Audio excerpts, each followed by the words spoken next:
What if a single handshake cost you hundreds of billions of dollars? It sounds like a bad movie plot, but for brothers Richard and Mac McDonald, it was all too real. They were the brilliant minds who literally invented modern fast food, creating a system that would change the world.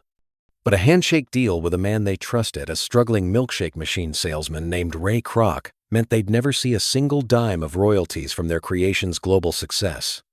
This is the story of how one signature, and a promise that vanished into thin air, led to the most expensive mistake in business history. It's a brutal lesson. In business, the only thing that really matters is what's in writing. Our story doesn't start with a global empire, but with two brothers from New Hampshire trying to make a buck in California. After their ventures in the movie business didn't pan out, Dick and Mac McDonald switched to something they knew: food. They opened a tiny food stand in the late 1930s. And by 1940, a small barbecue drive-in restaurant in San Bernardino, California. It did well, but the brothers were obsessed with one problem. The whole model was inefficient. It was slow, clunky, and way too expensive. Car hops made mistakes, teenagers used it as a hangout spot, and a massive menu meant a ton of food waste.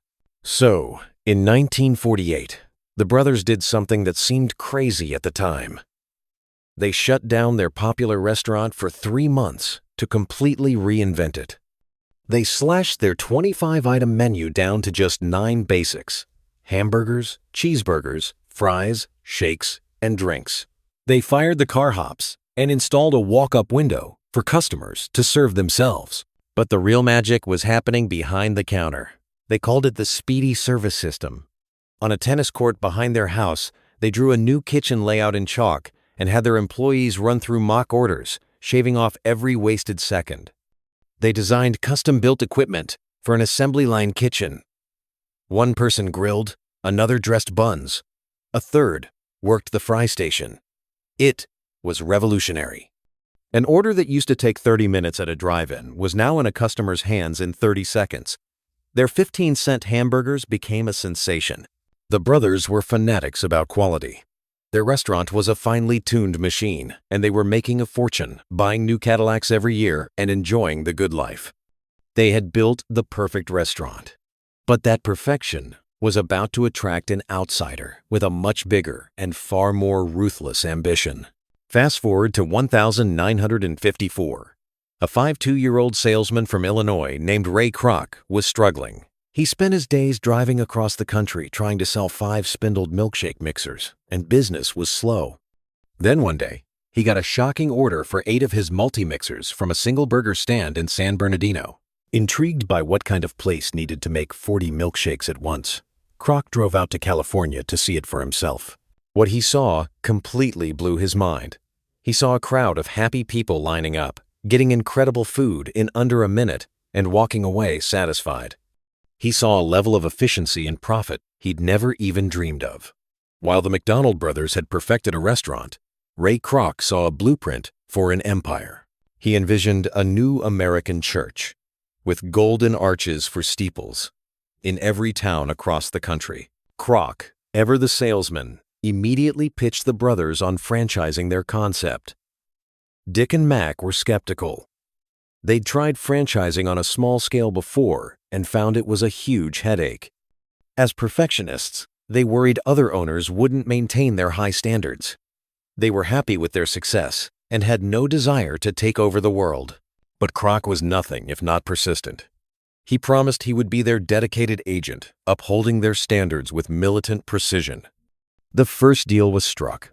Kroc would sell franchises for 1.9% of the gross sales. Of that, a critical 0.5% would go directly to Dick and Mac as a royalty. It seemed like a win-win. The brothers could stay home and collect a check, while Kroc could finally chase the grand success that had eluded him his whole life. But this partnership was doomed from the start. The relationship between the innovators and the empire builder was immediately full of tension. Kroc was an expansionist, always looking to cut costs and grow faster. He suggested using powdered milk for the shakes to save on refrigeration. For the quality-obsessed brothers, that was a non-starter. They held firm control, demanding written approval for any changes, which drove the ambitious Kroc mad.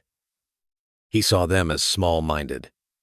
They saw him as a threat to the name they'd worked so hard to build. The breaking point wasn't burgers or shakes, but real estate. Kroc was barely scraping by on his small franchise fee. A financial whiz named Harry Sonneborn showed him where the real money was. Stop just franchising restaurants and start owning the land underneath them. By creating a real estate company to lease land to franchisees, Kroc could build a massive revenue stream and gain total control. There was just one problem: his contract with the brothers. He needed to be the sole owner. By 1961, the partnership was toxic. Kroc flew to California and asked the brothers a simple question: what will it take for you to go away? Tired of the constant battles, the brothers made their calculation.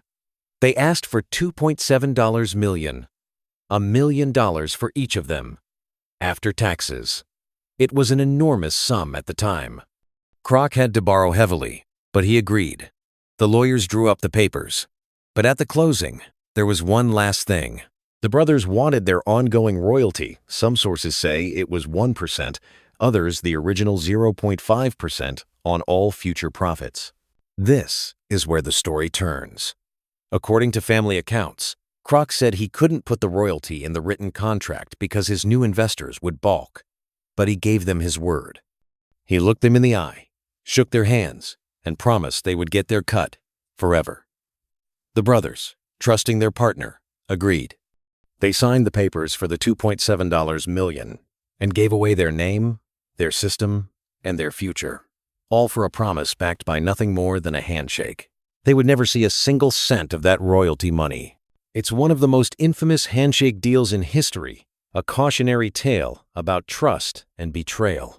If you're finding this story as fascinating as we are, and you want more deep dives into the biggest blunders and smartest moves in business, take a second to subscribe to the channel. It helps us keep making videos just like this one. With the brothers out of the picture, Ray Kroc was finally unleashed. He began calling himself the Founder, a title he'd use for the rest of his life, often completely writing the brothers out of the company's history. The McDonald's Corporation exploded. Under Kroc's leadership, it grew from a few restaurants into a global titan. By his death in 1984, there were 7,500 outlets worldwide, with over $8 billion in sales. And the brothers? They had their $2.7 million, a fortune at the time that let them retire. But they had to watch as the name they created became the most recognized brand on earth. As a final slap in the face, the deal forced them to give up the rights to their own name. They renamed their original San Bernardino restaurant the Big M. In a ruthless final move, Kroc opened a brand new McDonald's just 1 block away, driving the men who invented the entire system out of business. The true cost of that handshake is staggering. Based on McDonald's recent annual revenues of over $25 billion, a 0.5% royalty would be worth over $125 million every single year. A nephew of the McDonald brothers confirmed the family believes the handshake deal was real, saying it was a touchy subject, but that his grandfather was never bitter. Still, the family says they never received a dime of the promised money. The story of the McDonald brothers isn't a simple tale of failure. By any normal metric, they were a wild success. They were brilliant innovators who died as multi-millionaires. Richard McDonald himself said he had no regrets, telling reporters he preferred a comfortable life to one with 4 ulcers and 8 tax attorneys. But their story is forever overshadowed by what could have been. They created the recipe, but Ray Kroc was the one who turned it into a feast for the world and for himself. Their legacy is a timeless and brutal lesson for every entrepreneur and creator out there. An idea is only as secure as the contract that protects it. Trust is great, but in business, a handshake is just a handshake.